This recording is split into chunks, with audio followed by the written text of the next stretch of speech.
It wasn't the steam from the scalding coffee that burned the most. It was the betrayal. The Gilded Bean was supposed to be a place of quiet celebration, but in seconds, it became a war zone. A 7 months pregnant woman, a silk dress, and a scream that cut through the morning chatter. The coffee, black and bitter, was a weapon.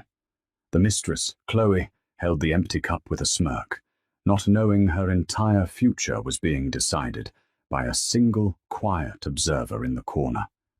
In one instant, a life of secrets, lies, and ambition came crashing down, all because one woman threw her coffee and the wrong person saw her do it.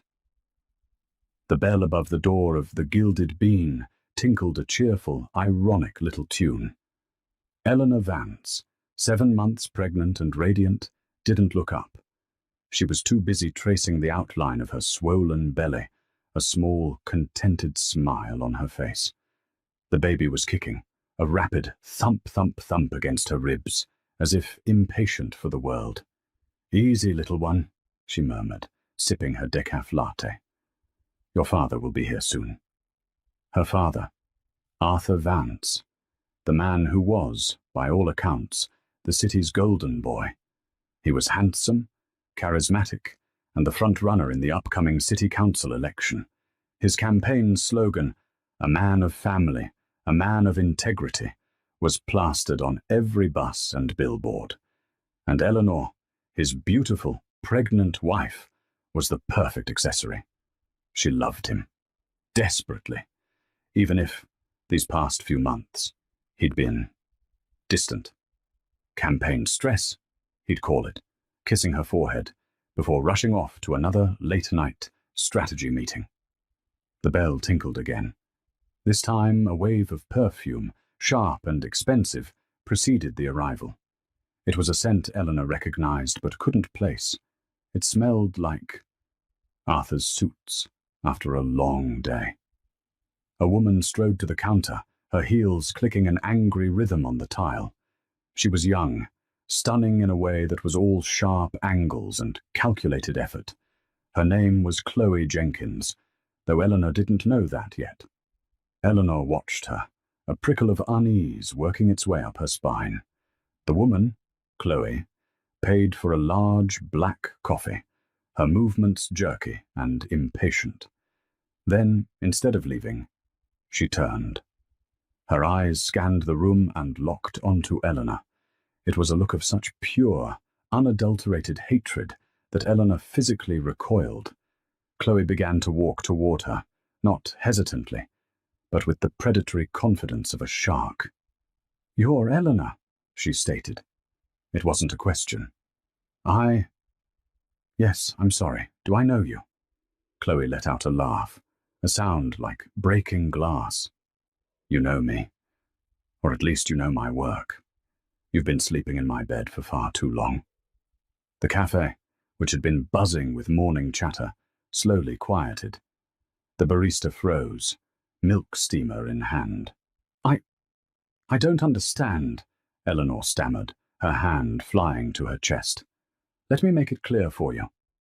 Chloe leaned in, her voice dropping to a venomous whisper, yet loud enough for the nearby tables to hear. "Arthur. My Arthur. He's mine. This whole marriage, this baby." She sneered at Eleanor's stomach. "It's a sham. He's leaving you. He was supposed to tell you last night."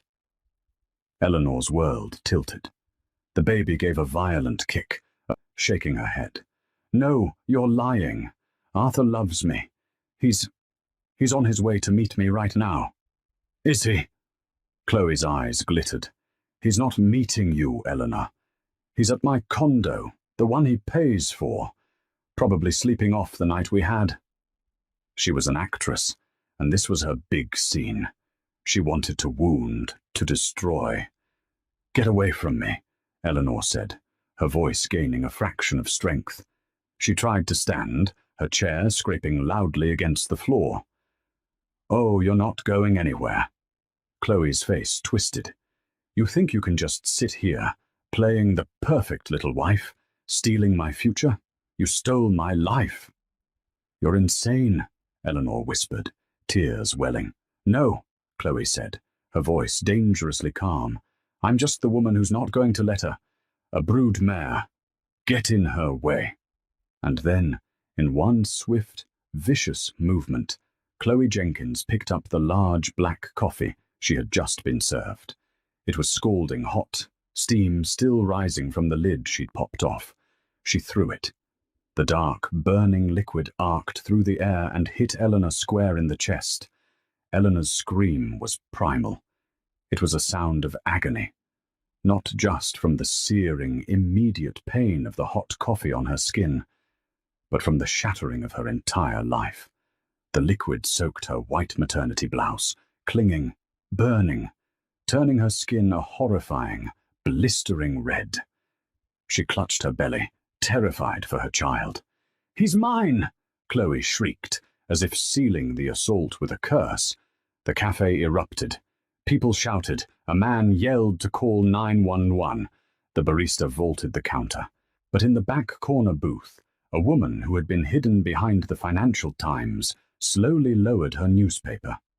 She was an older woman, impeccably dressed in a grey Chanel suit, her silver hair pulled into a severe bun. Her face was a mask of cold fury. She had watched the entire exchange, her eyes missing nothing. She saw the assault. She saw Chloe's triumphant smirk. She saw Eleanor's terror. This was Judge Evelyn Reed. She was not just a judge.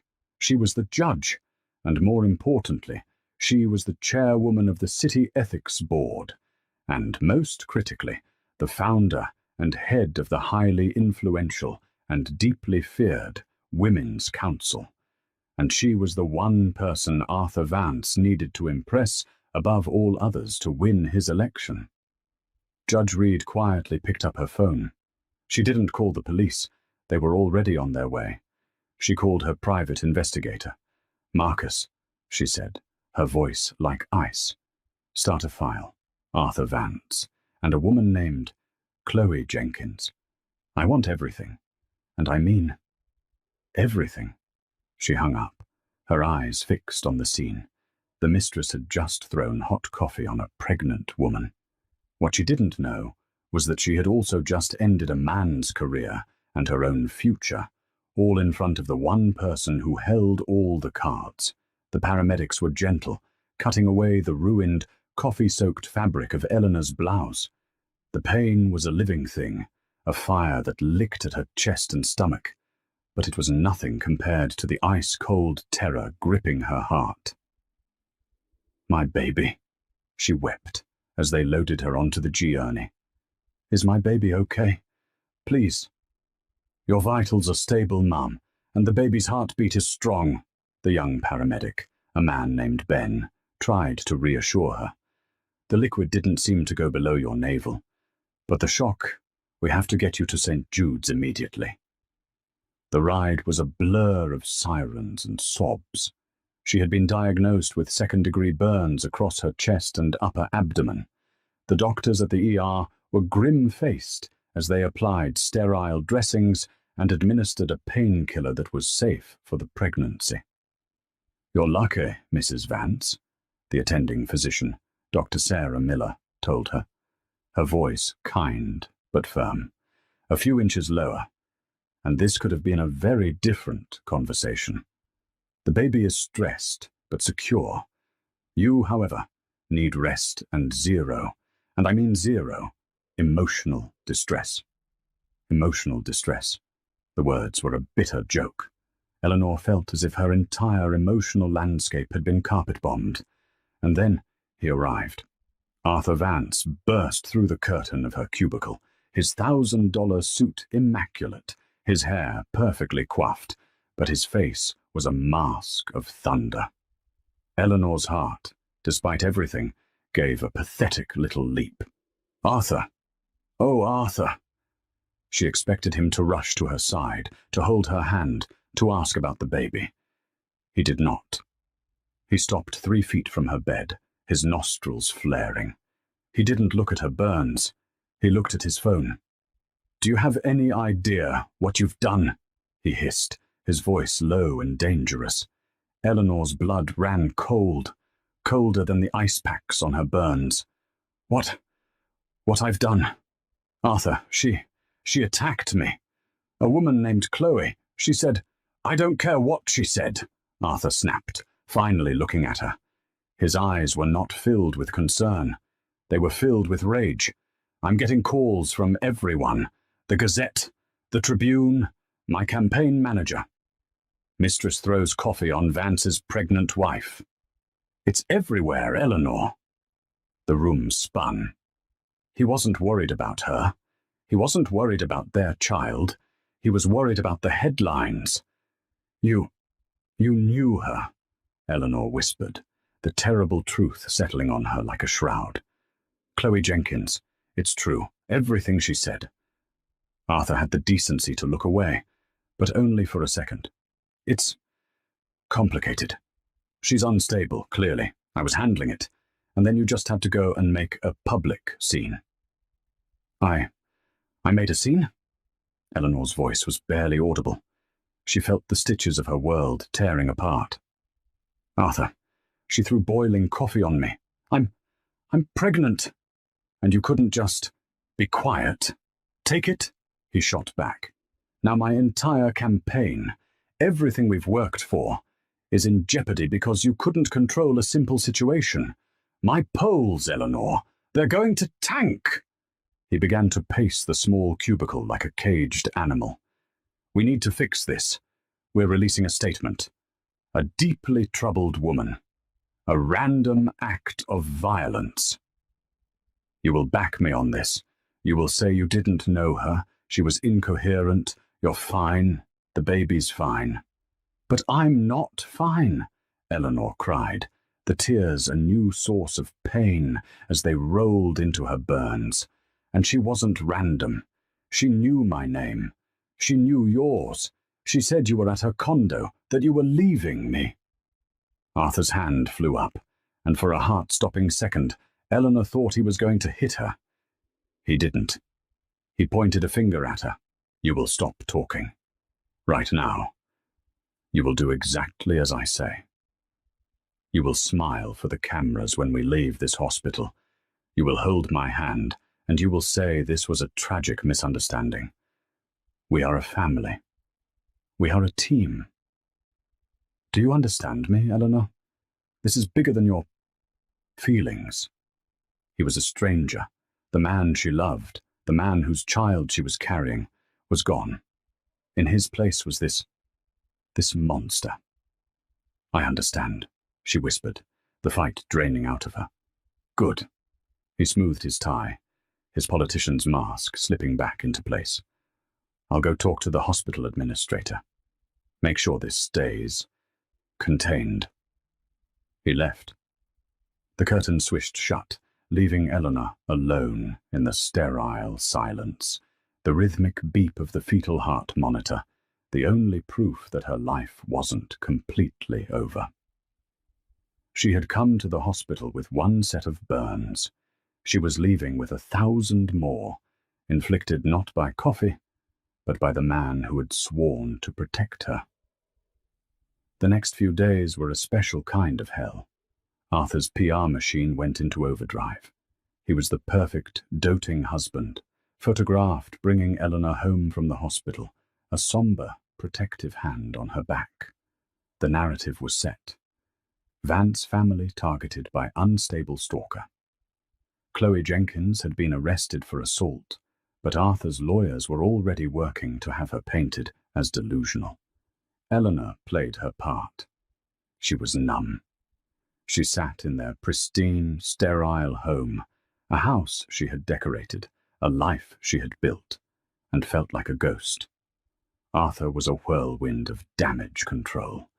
He was on the phone constantly, his voice a smooth, reassuring balm to donors, and a sharp, commanding bark to his staff. With her, he was cold. He slept in the guest room. I don't want to jostle your injuries, he'd said, not even looking at her. The isolation was suffocating. Dr. Miller had ordered bed rest, which Arthur enforced with suffocating zeal. The baby, Eleanor. We must protect the baby. It was a cage, not a comfort, but the numbness was beginning to wear off, replaced by a slow, simmering anger. The woman who had been assaulted at the Gilded Bean was not the same woman sitting in this silent house. The pain had burned away her naivety. On the third night, Arthur was at another emergency campaign meeting. Eleanor was supposed to be asleep. She wasn't. She was listening. His real voice, the one he used when he thought she wasn't around, was different. He'd been in his study, on the phone. I don't care what I promised, Chloe. You went nuclear. No, you listen to me. You will take the deal. My lawyer will be there. You will sign the NDA. You will say you were obsessed, and I will make sure you get probation. If you fight this, I will bury you. A long pause. Don't say that. Of course, Look, just do this. One last thing for me. For us. We can fix this, but you have to trust me. He was still talking to her, still managing her, still lying to her. Eleanor waited until she heard the front door close. He was gone. She went straight to his study. It was always kept locked, but she knew where he kept the spare key, taped under the heavy, antique globe. His desk was immaculate, but Eleanor wasn't looking for paperwork. She was looking for his other life. In the bottom right drawer, beneath a stack of old campaign files, was a sleek, black burner phone. She knew his password. It was his birthday. Pathetic. This password, however, was different. She tried their anniversary. Nothing. She tried her birthday. Nothing. Her fingers trembled. What would be the password for his secret life? She tried Chloe's name. 0404. CHLOE on a keypad. No. She tried a different combination. Her birthday. 1017. October 17th. Click. It opened.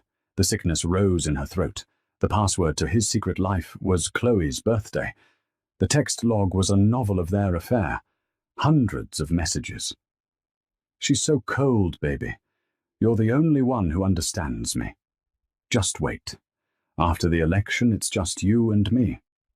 Sent you a little something. Check your account. But it was the photo gallery that destroyed her. Pictures of them. In her bed. On her sheets. While she was at her parents' house last month. Pictures of them on a vacation to Aruba. The same weekend Arthur had told her he was at a donor retreat. He was smiling in the photos. A real, unguarded smile she hadn't seen directed at her in years. She threw the phone, a small, choked sob escaping her, but her eyes caught something else in the drawer. A manila folder. It wasn't a campaign file. It was from Citywide Mortgage and Loan. She opened it. It was a copy of a finalized second mortgage application. On this house. The house her parents had left to her. Her name was the only one on the original deed. The loan was for $250,000, and at the bottom, her signature. A perfect, fluid Eleanor Vance. She had never seen this document in her life. She had never signed it. It was a forgery. The date on the loan was 2 days ago, the day after the assault. He had used the media storm as a cover, forged her name, and drained the equity from her family home. Why? She went back to the phone. She searched the texts for money and house. She found it. A text from Arthur to Chloe, sent just this morning. It's done. The $250K is in the holding account. That's more than enough for your silence, isn't it? Just sign the NDA. He hadn't been paying for her silence with campaign funds. He had been paying for it with Eleanor's inheritance. He had stolen from his own wife and unborn child to pay off his mistress. The last of her love for him curdled and died. It was replaced by something cold, hard, and terrifyingly clear. This wasn't a marriage. It was a hostage situation. And as she stood there, in the dark, she remembered the card that had been slipped into her hand by a nurse as she was being discharged. A simple, elegant card, passed to the nurse by a well-wisher. Judge Evelyn Reed, the Women's Council. When you are ready to stop being treated as a problem and start being the solution. Eleanor picked up her own phone. Her fingers, steady now, dialed the number. Judge Reed? This is Eleanor Vance. I'm ready. Judge Evelyn Reed's office was not at the courthouse. It was a discreet, high-ceilinged room on the top floor of the Women's Council building, a place that had more political influence per square foot than City Hall. Evelyn listened, her face impassive, as Eleanor, her voice trembling but resolute, laid out the story. The gaslighting, the threats, the burner phone, and finally, the forged mortgage. She slid the folder across Evelyn's antique mahogany desk. Evelyn reviewed the documents. Her expression didn't change, but a muscle in her jaw tightened. You're certain this is a forgery? I would stake my life on it, Eleanor said. He must have traced it from our marriage certificate or passport. I would never sign my family home over to this. He's a fool, Evelyn said, her voice a low rumble. A vain, arrogant, and foolish man, and that makes him sloppy. Evelyn steepled her fingers. Marcus, she said, tapping an intercom, bring it in.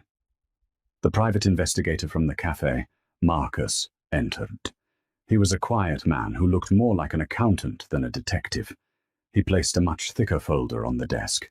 Mrs. Vance, Evelyn began, what I'm about to tell you does not leave this room. The Women's Council has deep resources. When I saw the assault, I was concerned. Not just for you, but for the ethical integrity of our city's leadership. Arthur Vance was seeking our endorsement. That meant he was already on our radar. She opened Marcus's file. The assault was the least of his crimes.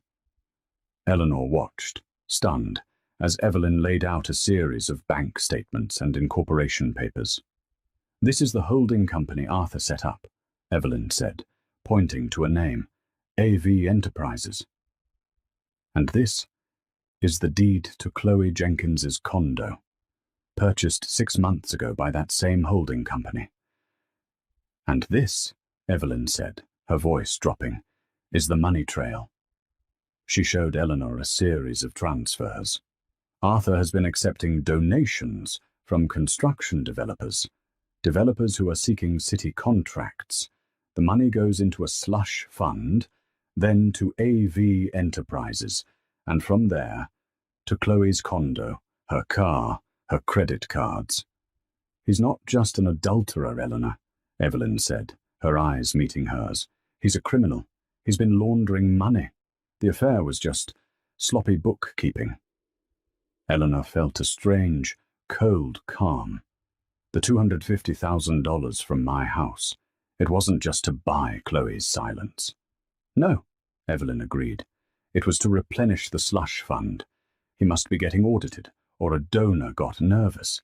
He was robbing his own house to cover his other crimes. Eleanor's mind was racing. Chloe, she knows. She must know. She knows she's a mistress, Evelyn said dismissively. I doubt she knows she's a co-conspirator in felony-level racketeering. She just thinks she's a jilted lover. So what do we do? Eleanor asked. Evelyn Reed finally smiled. It was a thin, dangerous expression. We, my dear, are going to give Arthur Vance exactly what he wants. He wants to be a man of integrity. We're going to give him the platform to prove it. She looked at her calendar. The future of our city gala is this Friday. It's the highlight of the election season. And guess who the keynote speaker is? Arthur, Eleanor breathed. Exactly. He'll be expecting our endorsement that night. It's the one thing he needs to secure the election. He'll be feeling invincible. He'll want me there, Eleanor realized. On his arm, the forgiving wife. It's the perfect PR. He will, Evelyn agreed. And you will be there. You will be radiant. You will be the picture of grace and forgiveness. You will be the bait. And what's the trap? Arthur thinks this is a PR problem. He thinks he can handle you and handle Chloe. He doesn't know there's a third player. He doesn't know about us. Evelyn leaned forward. My team is currently cross-referencing every one of these illegal donations with the city contract proposals. By Friday, we will have an ironclad case for the district attorney. But what about Chloe? Eleanor asked. Ah, yes, Chloe. Evelyn's smile widened. She's volatile, and Arthur is trying to buy her silence with your money. But she's not angry about the money, is she? She's angry about him. She wants him, not the cash. She's a problem, Eleanor said. She's an opportunity, Evelyn corrected. Marcus, make sure Ms. Jenkins receives an anonymous VIP ticket to the gala. And perhaps a copy of that new mortgage. Let's see how she feels knowing her silence was paid for by the wife she hates. Evelyn turned back to Eleanor. This will be public. It will be brutal. Are you prepared for that? Eleanor thought of the scalding coffee. She thought of the terror for her child. She thought of Arthur's cold, furious eyes in the hospital. She thought of her forged signature. She placed a hand on her belly. He threatened my child. He threatened my home. He's not just a bad husband, Judge. He's a cancer. And you don't manage cancer. You cut it out. Evelyn Reed gave a single, sharp nod of approval. Good. Go home, Eleanor. Play the part. Be the forgiving wife. We'll handle the rest. Returning to that house was the hardest thing Eleanor had ever done. She found Arthur in the kitchen, pouring a glass of scotch. He looked exhausted, the lines of stress deep around his eyes. For a split second, she felt a pang of pity. He saw her and his face hardened. Where have you been? I told you to rest. I just needed some air, Eleanor lied, her heart hammering. The doctor said a short walk would be fine. He grunted, swirling the amber liquid. Fine. Well, get your rest. Friday is the gala. It's the most important night of my life, of our lives. We need to be perfect. The gala, Eleanor repeated, as if in a daze. Arthur, after everything, you still want me to. He put the glass down, and finally came to her. He put his hands on her arms, his politician's smile plastered on his face. It didn't reach his eyes. Eleanor, baby, listen. His voice was the smooth, seductive velvet he used on donors. This mess, it's almost over. The polls are stabilizing. People are seeing Chloe for what she is, a crazy, obsessed fan. All we have to do is show them we're strong. We're united. He touched her cheek. She fought the urge to flinch. You, on that stage with me, glowing, pregnant. That's the image. That's family. That's integrity. That's what wins this thing. Can you do that for me? For this family? He was good. He was so good. He was using their unborn child as a prop in his political theatre. This time she smiled back, a mask of her own. Of course, Arthur. You're right. This is bigger than my feelings. It's about our future. The relief that washed over his face was so profound, it was almost comical. He had been terrified she would fight him. That's my girl, he boomed, pulling her into a hug. She stiffened as her bandages pressed against his suit, but she didn't pull away. She endured it. I won't let you down, Arthur, she whispered into his shoulder. "I knew you wouldn't," he said, patting her back, his mind already on his speech, on the cameras, on the win. Meanwhile, across town, a different scene was unfolding. Chloe Jenkins sat in her sterile, high-rise condo, the cage Arthur had bought her. Her phone rang. Her lawyer, a high-priced man from Arthur's own firm, had been calling all day. She let it go to voicemail. She was staring at a large, express-mailed envelope. No return address. Inside was a single VIP pass to the Future of Our City gala, and a copy of a mortgage document. She didn't understand it at first. It was just numbers. But then she saw the name, Eleanor Vance. She saw the address, their house, and she saw the amount, $250,000. She remembered Arthur's call. "The $250K is in the holding account. Enough for your silence." He hadn't paid her from his money. He hadn't paid her from his vast campaign funds. He had stolen it from his wife.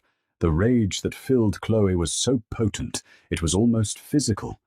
It wasn't about the money, it was about the insult. He had told her Eleanor was a cold, passionless arrangement.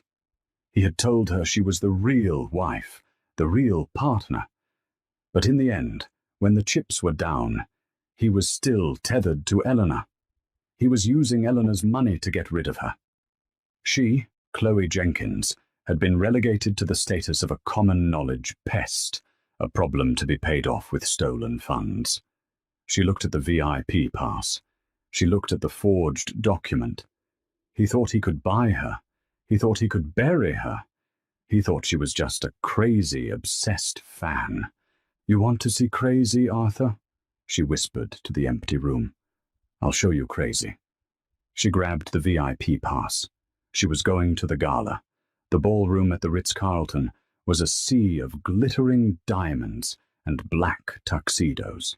The Future of Our City gala was the event of the season, and tonight it was Arthur Vance's coronation. Eleanor stood by his side, a vision in a custom-made, empire waist gown of deep sapphire blue. It covered her bandages and accentuated her pregnancy. Her hair was swept up, her makeup flawless. She was the very picture of the wounded but loyal Madonna. "You look stunning, darling," Arthur whispered, his hand possessively on the small of her back. "Just stunning." He was high on the attention, the flashbulbs, the fawning donors. "Only for you, Arthur," Eleanor replied, her voice sweet, her smile painted on. In the back of the room, near the service entrance, Judge Evelyn Reed stood, nursing a glass of sparkling water. She gave a single, subtle nod to Marcus, who was stationed by the audio-visual booth. He nodded back. Everything was in place. "And now," the MC said, "the man we've all been waiting for. A man whose integrity is matched only by his dedication. Please welcome the next City Councilman, Arthur Vance." The room erupted in applause. Arthur kissed Eleanor, a public, performative kiss, and strode to the stage. He was electric. He owned the room.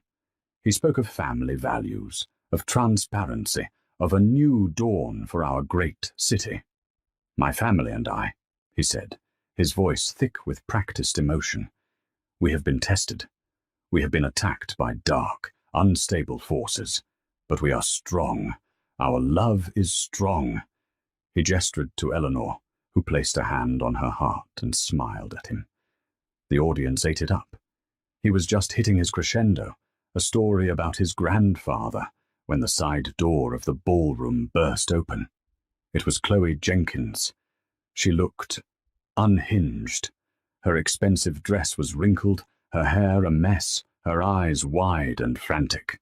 She was clutching the VIP pass in one hand and the mortgage document in the other. "Liar!" she shrieked. The room went dead silent.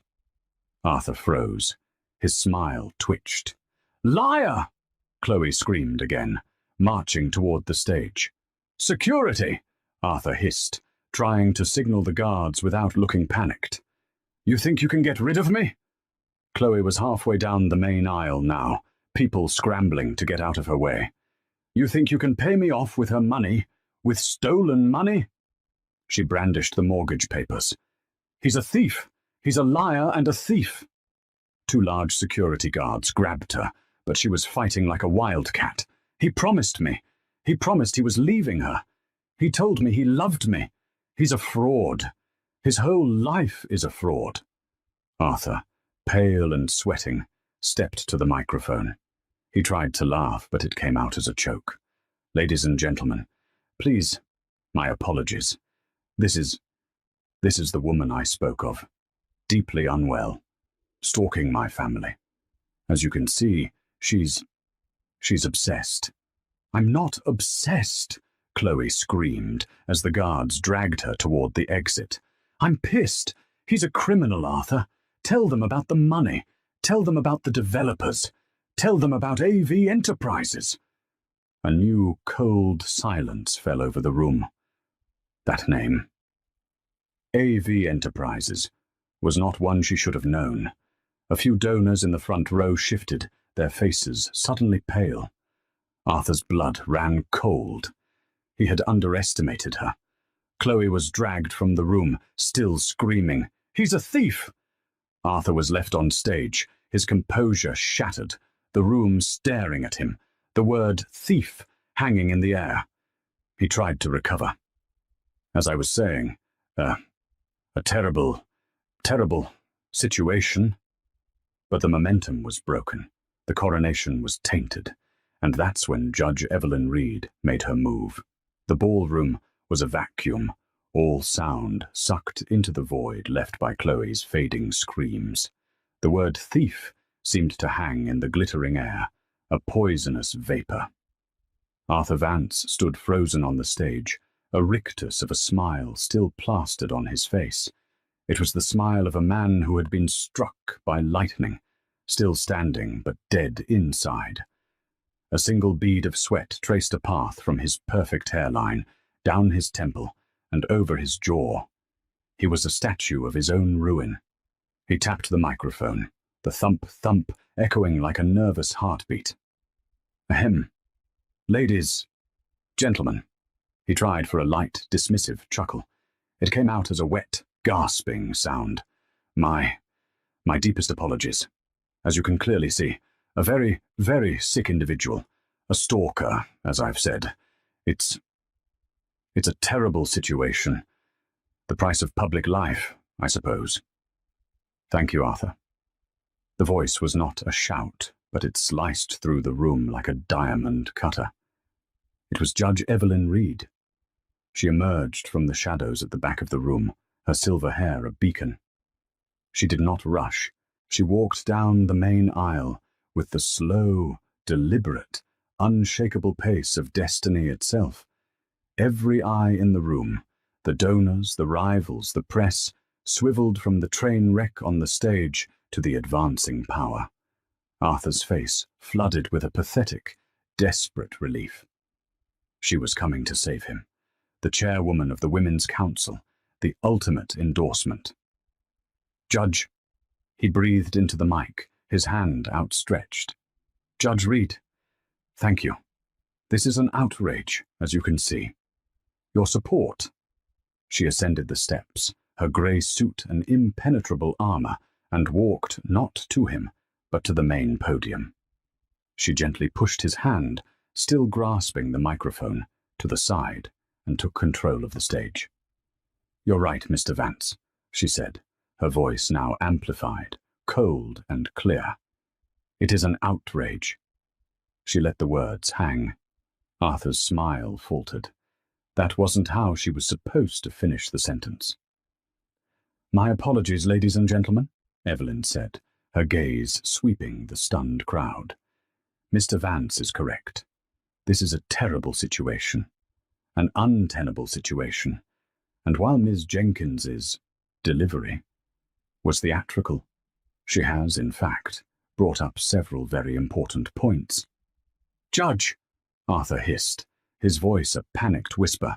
This is not the time or the place. This is a private matter." "Your private matters, Mr. Vance," Evelyn said, turning the full force of her icy fury on him, "have become a matter of public corruption. And that is my time and my place." She gave a single sharp nod to the back of the room, to Marcus in the AV booth, the massive screen behind them, still displaying Arthur's Family Integrity logo, flickered and went black. "Ms. Jenkins," Evelyn continued, "called Mr. Vance a thief.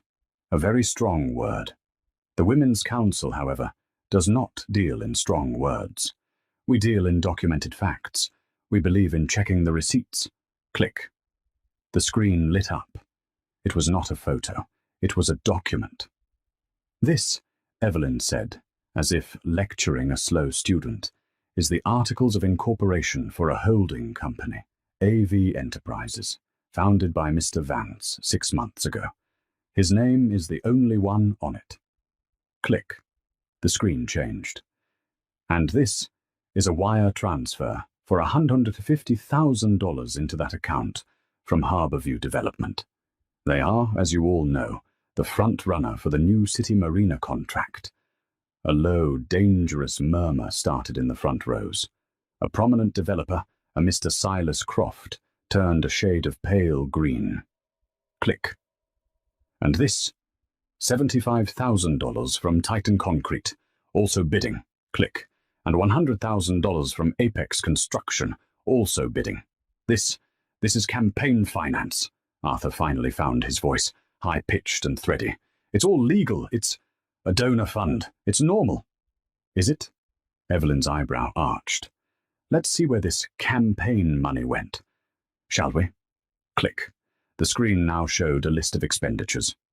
"This," she said, pointing, "is an $80,000 down payment for a condominium at 1200 Ocean Drive. The resident, a Miss Chloe Jenkins." Click. "This is a lease agreement for a 2025 Maserati. The driver, Ms. Chloe Jenkins." Click.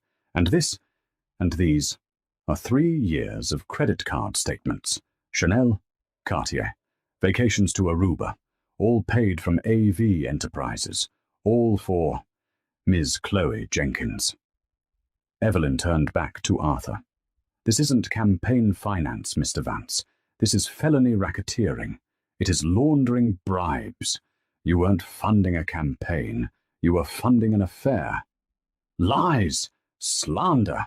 Arthur shrieked, lurching for the microphone. I'll sue you all."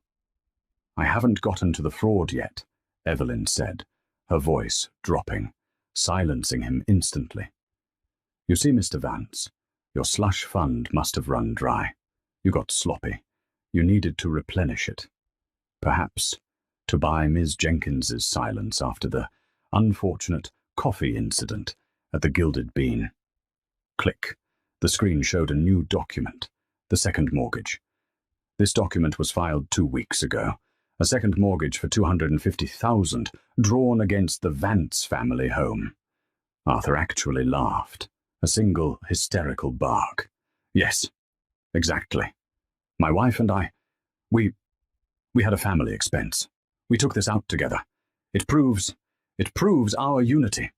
He was grasping, trying to spin, but he had just walked into the last, most brutal trap. "Is that so?" Evelyn asked quietly. "Because our records show the house is, and always has been, in her name. It was her family's inheritance." Click. The screen changed one last time. It was split. On the left, Eleanor's beautiful, flowing signature from her passport. On the right, the cramped, shaky signature on the mortgage document. "Our forensic accountants," Evelyn said, "who are the very best in the business, have confirmed what every person in this room can see.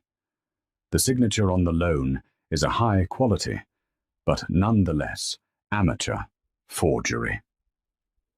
The room was spinning. The air was thin. Arthur Vance was suffocating on stage. He looked wildly around, his eyes, those of a cornered rat, searching for one last escape.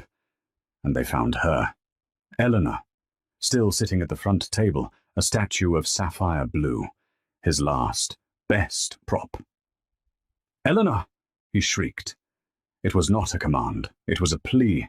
Tell them it's not true. Tell them you signed it. Tell them we're a family. Tell them you love me." Every head in the room, 1,000 shocked faces, swiveled to the pregnant wife. Eleanor Vance stood up. She did not look hurried. She did not look afraid. She did not look like a victim. She looked inevitable. She placed her napkin on the table, and with a poise that defied the chaos, she walked to the stage. She ascended the steps. Arthur, weeping now, held his hand out to her. She walked right past him. She walked past Judge Reed. She took the microphone from the podium, her small hand steady. The room was tomb silent. She turned, not to the crowd, but to her husband. "I'm here to tell them the truth, Arthur." Her voice was clear. It was strong. It was the voice of a woman who had been burned to the ground and had risen from her own ashes. "The truth is," she said, her eyes locking on his, "I did love you, more than my own life. I believed in you. I believed in us. I believed the man I married was the man you pretended to be." She placed a hand gently on her own belly. "The truth is, this is your child, a child you were willing to sacrifice for this." "No, Eleanor. No, I did it for us. For our future," he whimpered. "You did it for you," she cut him off, her voice a whip. "You used my love. You used my loyalty. You used this baby as a prop for your campaign, and when that wasn't enough, you stole my inheritance. You stole your own child's future to pay off your bookkeeping." She turned, just slightly, to the audience, to the women in the audience. "He told me I was emotional. He told me my feelings were a problem for the campaign. He told me to be quiet and play the part of the good wife, all while he was forging my name and bleeding my family dry." Her voice trembled, but with a pure, white-hot rage. "And when I was assaulted, when that woman, his woman, threw scalding coffee on my pregnant body." She looked at Arthur, her eyes filling, not with tears of sadness, but of fury. "He didn't ask about the baby. He didn't ask if I was okay. He stormed into my hospital room and yelled, 'Do you have any idea what you've done to my Poles?'" A single, collective gasp of horror, sharp and unified, echoed through the ballroom. "He wanted me to be the wounded, forgiving Madonna. He wanted me to stand by him tonight.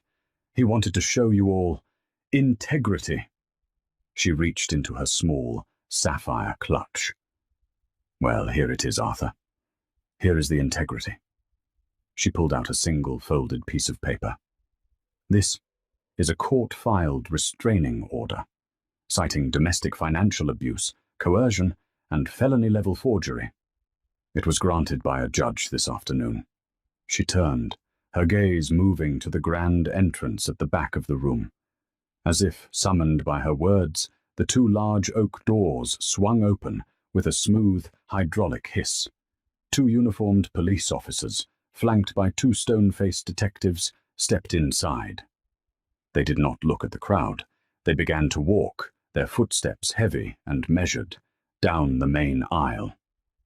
"And this," Eleanor said, her voice ringing with power, "is my official, sworn and signed statement to the district attorney's office, handed over this morning."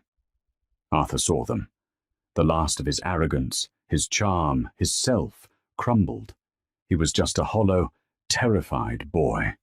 "No, no, no, no. Eleanor, please, don't do this. Think of the baby. We can fix this. I can fix this. I'll give the money back. I'll resign. Please, don't. He lunged for her, his face a mask of primal terror, grabbing her arm. "Don't let them. Get your hands off her." It was one of the detectives, now on the stage, his voice a low growl. In one swift motion, the officers were on him. They wrenched his hands behind his back. The sharp, metallic, click, click, click of the handcuffs was deafeningly loud over the sound system. "Arthur Vance," the lead officer stated, "you are under arrest for financial fraud, forgery, and public corruption." "Eleanor!" he screamed, a pathetic animal wail as they began to drag him off the stage. "Don't let them. I love you. I love you." The flashes of 100 cameras, once his adoring fans, now exploded in his face, documenting his final disgrace, turning his coronation into a perp walk. Eleanor stood tall, tears of pure, unadulterated release streaming down her face. She watched him go. "No, Arthur," she whispered, her voice final. "You don't. You don't even know what that word means." She stepped back from the podium, her hand on her child, and let Evelyn Reed take her place. The judge surveyed the shell-shocked room. She smoothed the front of her suit. "And officers," she called out, her voice sharp. "I believe you'll find a Ms. Chloe Jenkins still in the lobby. She is being detained by hotel security. She has an outstanding warrant for aggravated assault. The Women's Council has the unedited, high-definition security footage from the Gilded Bean. We will be pressing for the maximum sentence." She gave a slight, satisfied smile. "We do not condone that kind of behavior." She looked out at the stunned donors, the frantic reporters, the silent, gaping guests. "The Women's Council," she said, her voice like steel, "believes in protecting all families, especially from the men who claim to represent them." She glanced at her watch. "My apologies for the delay. The bar is now open. Please, enjoy the rest of your evening." 6 months later, Eleanor Vance gave birth to a healthy, beautiful baby girl. She named her Hope, not in a flimsy, wishful way, but in a strong, powerful one. The kind of hope that isn't found, but built. The trial, or trials, were a media circus. Arthur and Chloe, their alliance long dead, turned on each other with the ferocity of cornered animals. Arthur Vance was found guilty on all counts: racketeering, fraud, forgery, and embezzlement. He was sentenced to 12 years in federal prison. Chloe Jenkins, facing the unassailable video evidence from the cafe and the testimony of Judge Reed herself, was found guilty of aggravated assault. She was sentenced to 2 years, with 5 years probation, and ordered to pay restitution for Eleanor's medical bills. Judge Evelyn Reed oversaw the special election to fill the now disgraced Arthur's seat, which was won by a mother's rights activist, the first candidate ever to be fully endorsed by the Women's Council.